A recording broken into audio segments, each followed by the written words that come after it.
Si vous aimez le mystère, le paranormal, et que vous souhaitez en savoir plus sur les recherches en cours, eh bien restez avec nous sur Fréquence Évasion et découvrons ensemble en compagnie de scientifiques et de témoins les phénomènes que l'on dit surnaturels. Patience, c'est dans une poignée de minutes sur Fréquence Évasion. Fréquence Évasion. Fréquence Évasion. Dans quelques instants sur Fréquence Évasion, la clé du mystère, nous allons parler médiumnité et multidimensionnalité en compagnie de Sophie Riel. À tout de suite. Radio Fréquence Évasion, Principauté de Monaco, Grand Sud. Fréquence Évasion vous informe sur votre région. Que se passe-t-il près de chez vous? Pour le savoir, cliquez sur Région et Office de tourisme. Bon séjour dans le Sud. Venez visiter le site Fréquence Évasion, www.fréquenceévasion.com. Enfin, il existe une radio dynamique et proche de ses auditeurs. C'est Fréquence Évasion, la radio du Grand Sud sur le web. Écoutez la différence. Sophie Riel, bonjour et merci d'être avec nous. Bonjour, merci à vous de m'avoir invité. Alors, vous êtes médium, thérapeute multidimensionnel, guide spirituel. Nous allons essayer de comprendre de quoi il s'agit. Mais tout d'abord, comment avez-vous découvert votre médiumnité? Eh bien, en fait, toute ma vie, j'ai été, on va dire, connectée à cet esprit.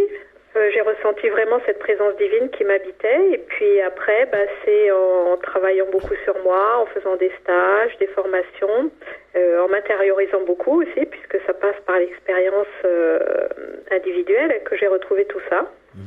Voilà, et puis les gens, ils me demandaient spontanément de poser la main sur eux ou des conseils, et ils sentaient un bien-être, donc c'est aussi avec un accompagnement et un bon entourage. Alors, vous avez constaté à un certain moment des phénomènes? Vous avez vécu des expériences? Oui, j'ai vécu beaucoup d'expériences mystiques. Oui, vous pouvez nous en parler? Oui, bien sûr. En fait, j'ai commencé mon travail et cette redécouverte avec des expériences dans mes vies antérieures, aussi dans ma vie fétale. Voilà, où j'ai retrouvé ces mémoires, où j'ai vraiment compris qu'on était toujours la même conscience. Après, c'est une question d'oubli et de se rappeler vraiment qui l'on est. Donc, j'ai retrouvé la plupart de mes vies sur cette planète, ce qui m'a aussi notamment permis de retrouver ces dons que j'ai aujourd'hui, qui est simplement une longue pratique. Donc j'ai vécu au temps de l'Atlantide, après aussi j'ai fait partie des Esséniens, c'est-à-dire c'était le groupe de personnes qui s'occupaient d'accueillir le Maître Jésus sur Terre, qui préparait sa venue. Voilà, où j'étais déjà médium à l'époque, j'ai eu des vies de magnétiseur, de chaman, voilà. Par exemple, au temps de l'Atlantide, j'étais médecin, mais à l'époque, les médecins ne travaillaient pas comme aujourd'hui sur les corps physiques, ils travaillaient en amont sur les corps subtils. Donc j'opérais les gens, mais sur les corps subtils, si vous voulez, et puis donc tout ce savoir m'est revenu au fil de mes démarches. Alors, par quelle technique peut-on justement retrouver ces vies antérieures et être sûr que c'est bien ces vies antérieures? Alors ça passe effectivement par l'expérience personnelle. Donc comme tout ce qui est de ce domaine-là, c'est une question de foi, et de ressenti. Voilà. Alors la meilleure technique, c'est par la relaxation ou l'hypnose. Voilà. Mais une relaxation profonde suffit en fait. Évidemment, les premières fois, c'est bien de se faire accompagner par une personne compétente. Et après, de toute façon, plus vous travaillez dans cette expansion de conscience, plus tout cela revient et vous arrivez à le faire tout seul. Donc, c'est vraiment aller à l'intérieur de soi, demander à être accompagné de ses guides. Et après, par la visualisation, aller à la rencontre de ces vies. Par exemple, vous pouvez franchir des portes et imaginer que de l'autre côté, vous retrouvez la mémoire d'une vie. Et des fois, il faut aussi faire attention, c'est pas forcément des images, ça peut être des émotions, des sensations ou une certitude que c'est vraiment vous. Mais alors, disons, quand on retrouve une vie antérieure, quel effet ça? Par exemple, aujourd'hui, on sait qui on était hier, ce qu'on a fait hier ou avant-hier, on en est sûr, on est vraiment dans le mouvement. Est-ce que quand on retrouve une vie antérieure, ça peut être la même chose, ou sinon on voit un film on pense que ça vous appartient. Vous voyez ce que je veux dire? Où on est sûr que c'est, ah oui, j'ai vécu ça, comme j'ai fait une émission de radio hier, oui, je me souviens, il n'y a pas de problème. J'ai vécu une vie antérieure, oui, je me souviens, il n'y a pas de problème, j'en ai conscience. Oui, c'est vraiment ça, on s'en souvient de l'intérieur, c'est-à-dire qu'on habite notre être, on habite ou la femme ou l'homme qu'on était, on ressent ses émotions. Évidemment, c'est pas un film qui se déroule du moment de la naissance à la mort, c'est, si vous voulez, des extraits. Des séquences. Mais on vit les choses vraiment de soi-même, comme si on y était. Voilà. Mais alors justement, pour obtenir ces renseignements, obtenir ces vies antérieures, il faut, vous disiez tout à l'heure, faire de la relaxation. Il y a beaucoup de gens qui font de la relaxation. Pour autant, ils ne retrouvent pas leur vie antérieure ou ce qu'ils étaient. Il doit falloir vraiment persister, vraiment, insister pour obtenir. Oui, il faut persister. Et puis c'est aussi une question de foi, d'y croire, parce que dans la vie, la seule chose qui nous limite, ce sont nos croyances. Donc si on n'y croit pas suffisamment, on reste contracté à l'intérieur. C'est vraiment un état de détente très profond et d'accueil de soi aussi. D'ailleurs, on pourrait expliquer ce qu'est vraiment la croyance, parce que tout le monde dit je crois à ci, je crois à ça, mais pour tout et n'importe quoi. Tout à fait. La croyance, en fait, c'est une pensée répétitive, c'est-à-dire qu'on a pensé une fois à quelque chose, et puis notre pensée, elle s'est accrochée dessus, on y a repensé, et ça s'est développé, on y est revenu, jusqu'à ce que ça devienne une certitude, quelque chose qu'on prend pour acquis, ou même une vérité, alors qu'au début, c'était juste une idée. Donc nous avons en nous des croyances restrictives, celles qui nous limitent, beaucoup issues des peurs, et après les croyances validantes, celles qui nous aident à nous épanouir. En fait, la croyance ici, c'est ce à quoi on adhère. Par exemple, vous voyez les infos à la télé, vous prenez ça pour argent comptant. C'est pour ça que les gens sont un petit peu, entre guillemets, lobotomisés. Tout à fait. Et c'est une question aussi de faire confiance à son intuition et de faire preuve de discernement. Parce que tout ce qui vient de l'extérieur n'est pas forcément juste ou ne correspond pas forcément à notre monde. Même moi, dans mes consultations ou dans mes écrits, j'invite chacun à aller discerner sa vérité. Et écouter sa vérité, il y a un moyen très simple, en fait, c'est vraiment d'écouter votre corps, d'écouter votre cœur.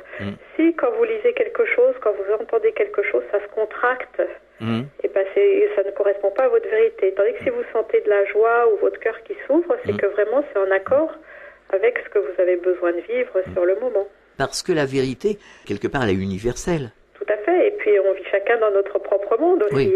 Oui, on vit chacun dans notre propre monde, mais par rapport à une vérité universelle. Voilà. Tout à fait. Parce que finalement, on fait les choses avec...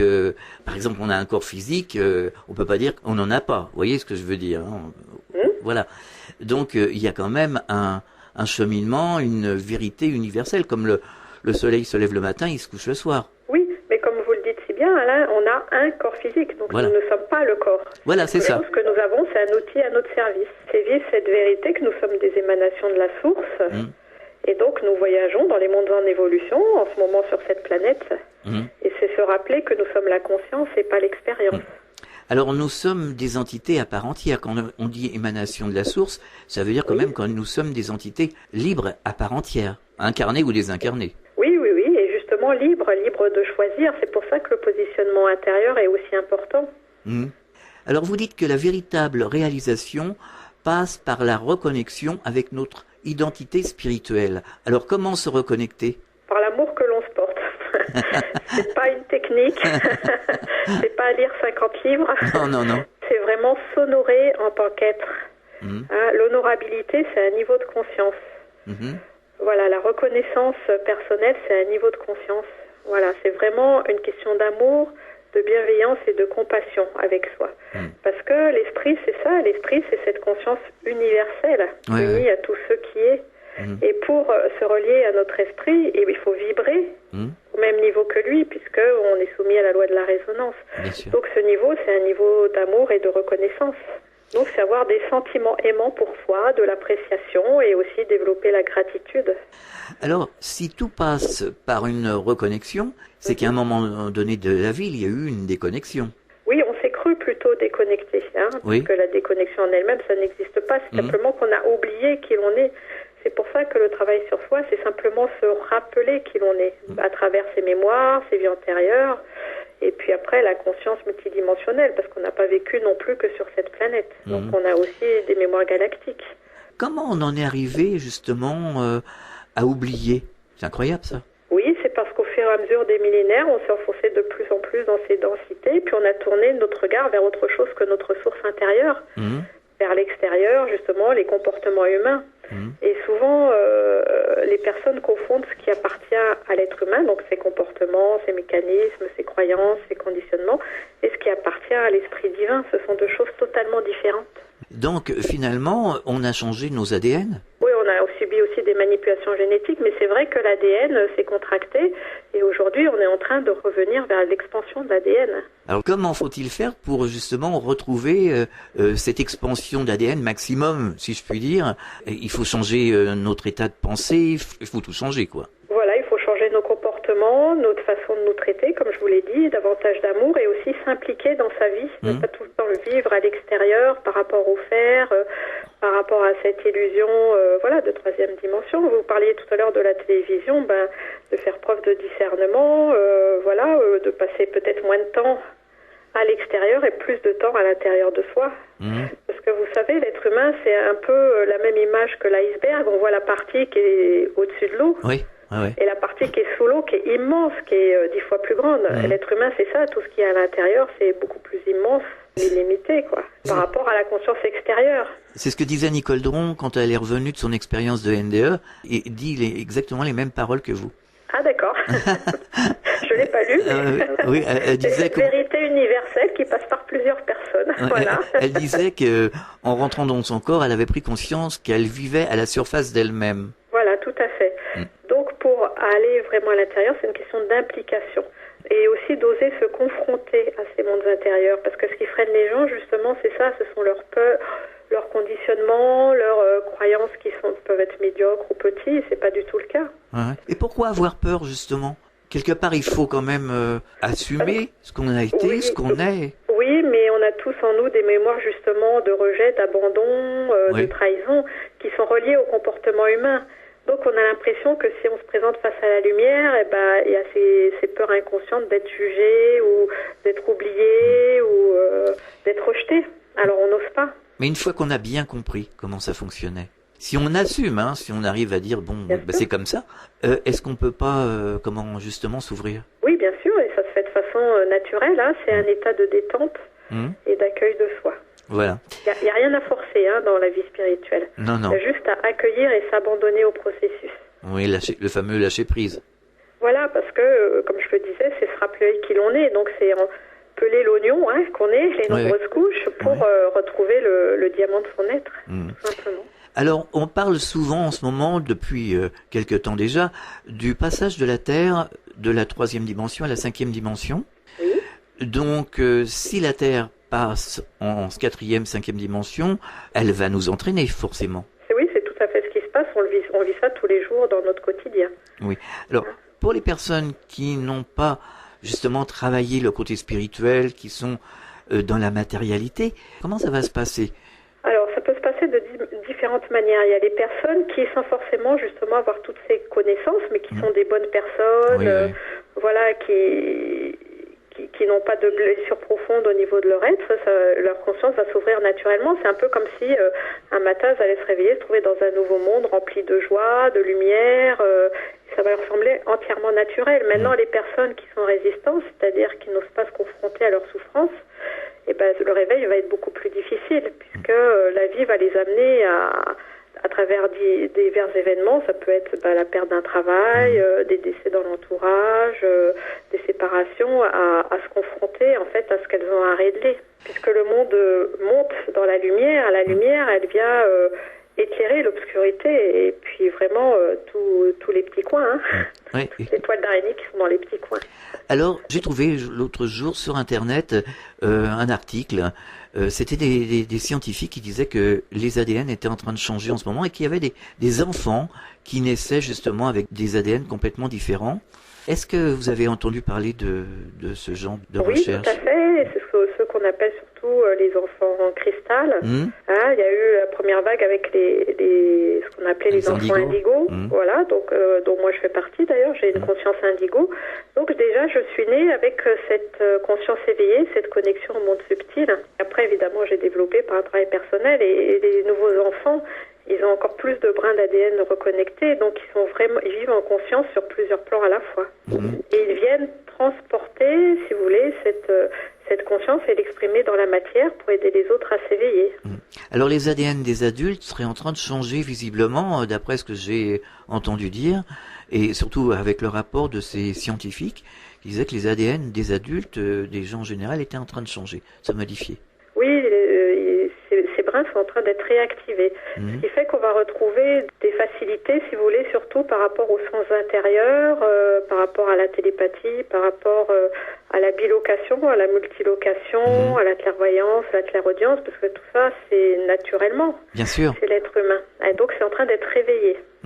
Les auditeurs qui nous écoutent en ce moment vont nous dire oui, c'est bien joli tout ça, mais on est dans une société complètement chaotique, il n'y a rien qui va. Pourquoi justement ce chaos? Est-ce que ça a un rapport justement avec ce changement de paradigme? Oui, tout à fait, c'est cette effusion de la lumière, mais vraiment la lumière de vie, au-delà de la dualité qui est en train de transformer toute la société. Donc tout ce qui ne vibre pas en accord avec cette lumière de vie est en train d'être transformé. Et puis la Terre aussi, à travers les éléments de la nature, se nettoie, surtout de toutes les émotions humaines, parce que la plus grande pollution, elle est au niveau des émotions. Toutes ces colères, ces tristesses, ces frustrations, sur un plan collectif, ont chargé la planète. Donc elle se nettoie avec les éléments, l'air, le feu, l'eau et les tremblements de terre. C'est vrai qu'on voit il y a la guerre partout, on peut pas dire sans être négatif, je veux dire, à moins d'avoir les yeux fermés, on peut pas dire qu'il y a grand-chose aujourd'hui qui tourneront. Oui, mais il faut comprendre justement que notre puissance d'être, elle passe par notre positionnement intérieur, parce que si on regarde tout le temps l'extérieur, on va vivre dans ce climat de peur et d'insécurité. Il faut aussi prendre du recul, parce que les médias manipulent beaucoup. Ah oui, oui. Donc il y a certaines choses qui sont pas forcément vraies, qui sont relatées, qui sont amplifiées, etc. Donc c'est toujours le même processus. Si vous souffrez avec l'autre, si vous dites « Ouh là là, on est dans un monde misérable, on est dans un monde de souffrance », vous allez augmenter la souffrance. Tandis que si vous choisissez de rester dans votre bien-être, parce que vous vous rappelez justement que vous avez du pouvoir, que vous êtes une émanation de la source, que vous êtes cette lumière, et cette lumière, vous allez l'offrir au monde. Et elle va venir mettre un baume de guérison, en fait, sur toutes ces souffrances. Donc, plus vous allez bien, plus vous vous respectez, plus vous vous honorez, plus vous êtes puissant, et plus votre présence est une richesse pour ce monde. C'est là que réside le véritable pouvoir de l'être. On marque une pause, on revient dans quelques instants. Prenez de l'altitude avec Fréquence Évasion. Sur Fréquence Évasion, les stars d'hier, d'aujourd'hui et de demain se racontent en toute liberté. Pour en savoir plus, cliquez sur Programme.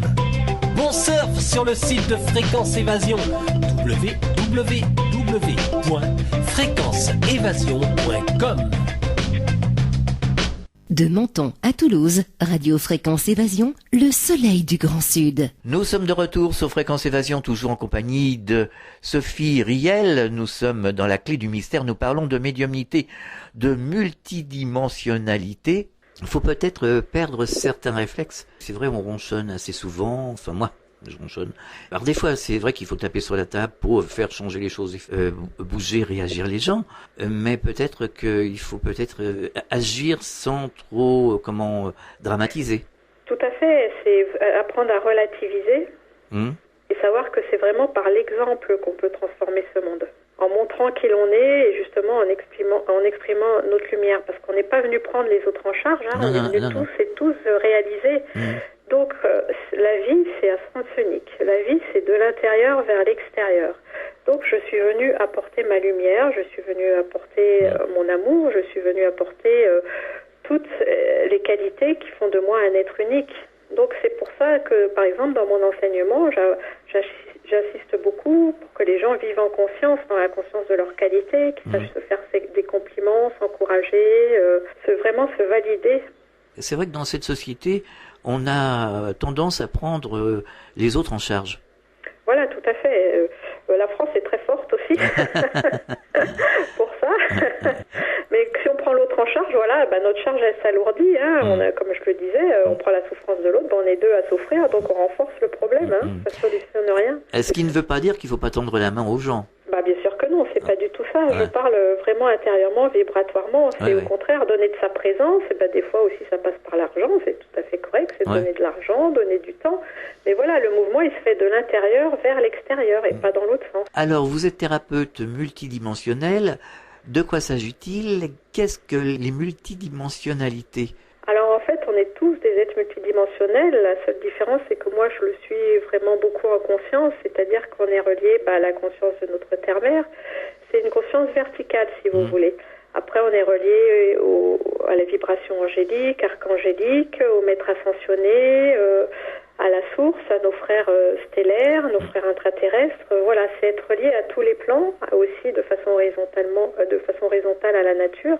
Et ça permet, en fait, d'amener cette conscience et d'amener toutes ces vibrations, tout mon être est au service de cette vie et de cette conscience. Et suivant ce dont la personne a besoin en face, et ben ça va être, je vais canaliser, c'est-à-dire transmettre par mon être les codes de guérison dont la personne a besoin. Ça peut être une vibration angélique. Voilà, je travaille aussi avec les maîtres ascensionnés. On va essayer justement de faire un petit peu, de repositionner tout ça parce que les auditeurs vont pas vraiment comprendre. Alors, les maîtres ascensionnés, ça correspond à qui? Ça correspond à des êtres qui ont pu vivre des incarnations sur cette terre et qui justement sont passés dans la 5e dimension, 6e, 7e. Donc, ils vivent maintenant plus vite que la lumière, donc ils sont invisibles à nos yeux, si vous voulez, extérieurs. Oui. Mais on peut les contacter avec nos sens intérieurs. Oui, mais alors, est-ce que c'est un rapport avec les gens qui sont décédés? Est-ce que c'est un rapport avec les êtres incarnés Oui, tous les êtres décédés ne sont pas des maîtres ascensionnés. Oui, voilà, et c'est pour essayer de faire comprendre aux gens. Est-ce que c'est un rapport avec des entités incarnées, mais beaucoup plus éthérées que nous dans la 3e dimension? Est-ce que ça...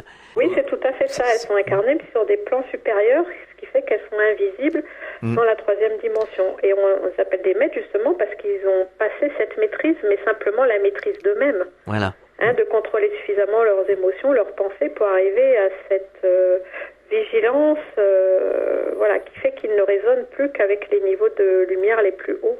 Mais ils sont dans une physicalité quand même. Tout à fait. Voilà. Oui, et puis ils habitent des cités, ils habitent des lieux tout à fait physiques, mais éthérés dans l'éther. Éthérés, voilà, tout à fait. Les archanges, on les place où, les archanges?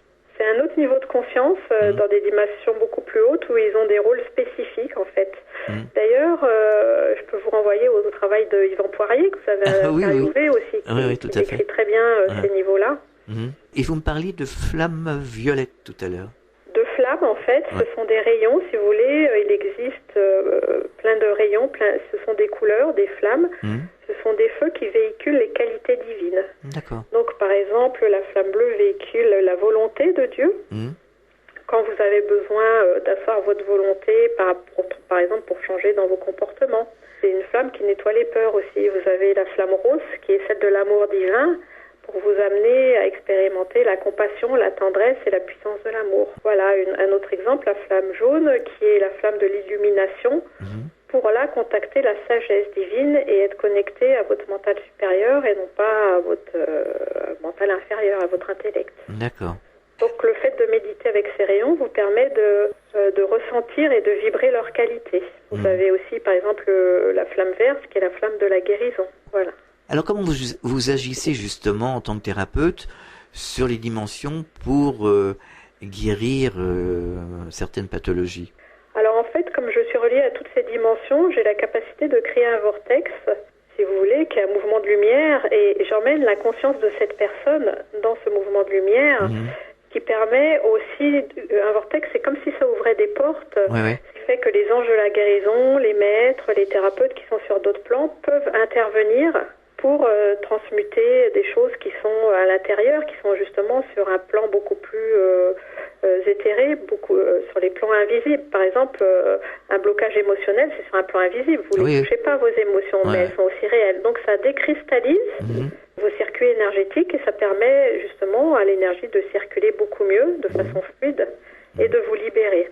Il faut savoir que le corps physique, les symptômes physiques, ça vient en dernier. C'est le signe d'une émotion refoulée et d'une croyance encore plus refoulée. Pour autant, est-ce qu'on peut tout soigner comme ça, On peut tout guérir. Après, il y a beaucoup de paramètres qui rentrent en compte. Le choix de l'âme pour cette incarnation, ce qu'elle a pu faire comme expérience, son passé aussi, ses conditionnements, voilà. Alors, vous avez publié le guide pratique des 7 chakras. Nous pourrions expliquer ce que sont les chakras pour les auditeurs qui ne sont pas au courant.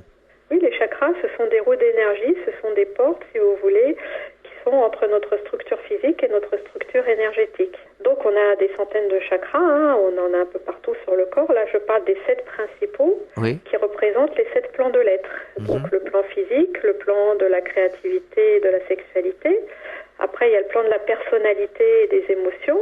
Ensuite, il y a le cœur, qui est l'amour-compassion. La gorge, qui est la communication de l'intérieur vers l'extérieur. Après, il y a l'intuition et la vie spirituelle. Et donc, en allant dans la maîtrise de ces chakras, en apprenant à ressentir, à les visualiser, à les nourrir, en fait, par notre attention, ça permet de pouvoir créer sa vie de manière beaucoup plus consciente. Il y en a 7 principaux, ça veut dire qu'il y en a d'autres. Oui, il y en a d'autres. On a des chakras dans les mains, au bout des doigts, dans les pieds, dans notre corps, à l'extérieur du corps aussi.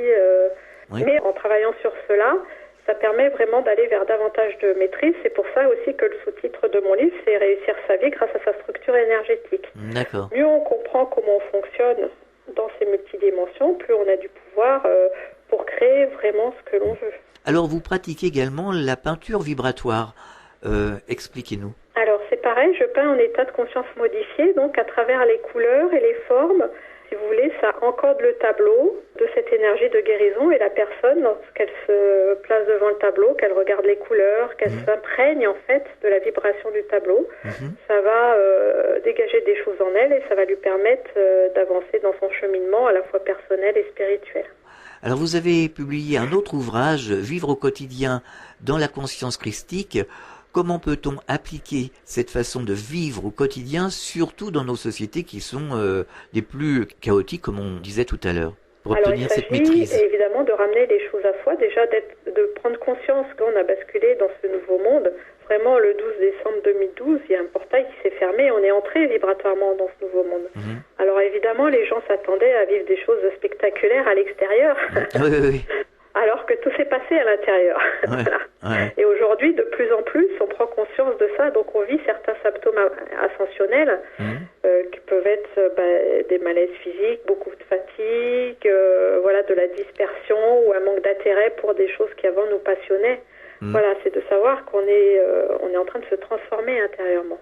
Donc, vraiment vivre dans la conscience christique, c'est se détacher du passé, ne plus s'inquiéter pour l'avenir et placer sa conscience dans le moment présent en s'abandonnant à cette lumière. Vraiment. Et en pratiquant dans ces journées, mais vous savez, ça passe par des choses toutes simples, encore une fois, je le répète. C'est pas des connaissances, c'est déjà se lever le matin et être content d'être soi, se réjouir. Oui, c'est vrai. D'être soi, c'est vraiment une qualité d'accueil. Oui. Quels sont ces autres symptômes qu'on ressent physiquement? Parce que j'avais entendu parler justement, je ne sais pas si c'est avec Yvan Poirier ou quelqu'un d'autre. Oui, il a aussi beaucoup décrit ces symptômes. Alors évidemment, ça varie suivant les personnes. Ça, au niveau physique, il peut y avoir plusieurs choses. Donc cette fatigue, ou alors aussi un changement dans les rythmes du sommeil, où on peut avoir des pics aussi à des moments, être très fatigué, à un moment au contraire avoir une poussée d'énergie. Voilà, ça peut être aussi pour certaines personnes une digestion beaucoup plus lente, des changements alimentaires. Oui. Voilà, donc des changements de rythme dans le sommeil, aussi une dispersion, on a du mal à se concentrer. Oui. On peut avoir aussi du mal à intégrer des informations qui viennent de l'extérieur. Peut-être qu'avant, certaines personnes aimaient beaucoup lire et là, elles n'arrivent plus à intégrer. Parce que comme on vit cette reconnexion vraiment à la conscience universelle qui se passe à l'intérieur, la connaissance, elle est en direct, si vous voulez. Oui. Alors ça peut passer aussi par des étourdissements, on entend aussi des bruits, je connais une personne qui entend comme une porteuse à certains moments, un sifflement, ultrason. Oui, parce qu'on vit un rééquilibrage, on va dire, de toutes nos structures et justement ce déploiement de cet ADN. Et puis aussi, on est bombardé d'éruptions solaires en ce moment. Il y a aussi beaucoup d'énergie qui passe avec les nouvelles lunes. Tout ça, ce sont des codes de lumière, si vous voulez, qui s'imprègnent en nous. Alors les personnes qui n'y résistent pas, elles le vivent avec une certaine aisance, une certaine facilité. On dit que en ce moment, le soleil nous envoie les codes justement pour changer notre ADN. Oui, parce que la conscience christique, c'est ça, c'est la conscience solaire. Ça veut dire la même chose, avec un autre mot. Donc c'est une dimension d'amour très très haute, où on réunifie notre conscience justement. Alors un des symptômes aussi, mais plutôt agréable, c'est qu'on peut se sentir relié à tout ce qui est. On peut parler avec les animaux, par exemple. On peut vraiment se sentir relié aux arbres, à la nature, à l'eau, à tous ces éléments-là. Oui, tout à fait. Et puis la conscience devient aussi beaucoup moins localisée. C'est-à-dire C'est-à-dire que elle peut être, on peut vivre vraiment la multilocation. Donc vous savez à la fois que vous êtes là, mais en même temps il y a une partie de vous qui se trouve sur un vaisseau, il y a une partie de vous qui se trouve dans une autre dimension. ou sur une autre planète. Alors c'est différent de la sortie astrale? Oui, c'est vraiment une expansion de la conscience. Oui, c'est-à-dire qu'on n'a pas besoin toujours dans votre corps physique. Voilà. Et est-ce que le début, ça ne passe pas par des images? Ça peut passer par des images, ça dépend de chaque personne. Oui. Les personnes qui sont plus auditives, ça va plutôt passer par des sons, justement. Oui. Les personnes qui sont plus kinesthésiques, elles vont ressentir des choses. C'est différent pour chacun.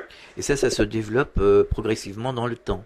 Oui, tout à fait. Mais comme je vous le disais, ça peut se faire de façon entièrement naturelle, parce qu'aujourd'hui, on vit tous ces symptômes. Donc, plus vous les accueillez, plus ils peuvent s'expanser.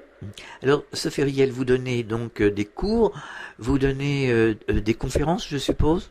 Oui, je fais des conférences, des vibra-conférences aussi. Oui, c'est pas mal les vibra-conférences. Et je trouve que c'est vraiment un moyen extraordinaire parce qu'on peut se retrouver des centaines et alors on dégage une énergie de groupe absolument fabuleuse. C'est pas mal. Vous faites également des ateliers, je suppose? Oui, je fais des ateliers, par exemple sur Vivre au quotidien la conscience christique. C'est un atelier d'une journée, justement, pour vraiment s'imprégner de cet état de conscience et puis aussi visualiser ce qui nous empêche de l'atteindre. Donc c'est tout ce travail.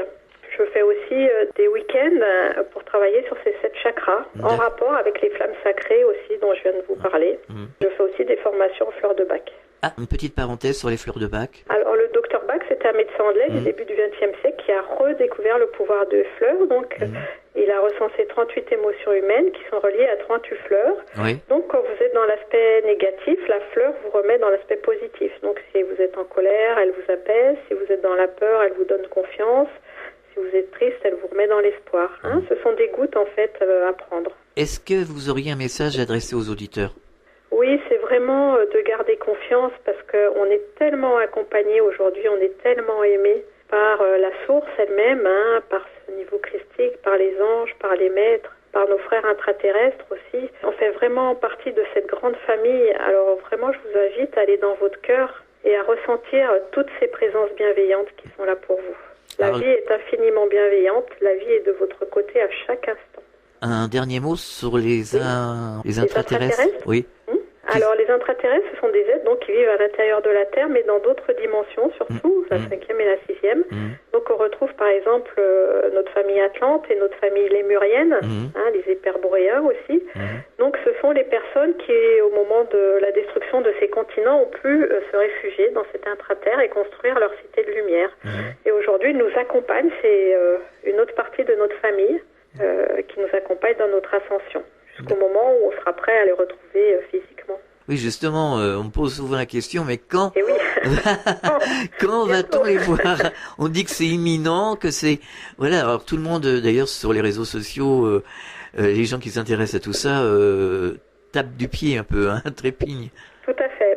En fait, ils sont déjà là, mais sur les plans intérieurs, donc vous pouvez leur parler, communiquer avec eux, même les enlacer, vraiment, mais ça se passe par l'expansion de la conscience et à l'intérieur de vous.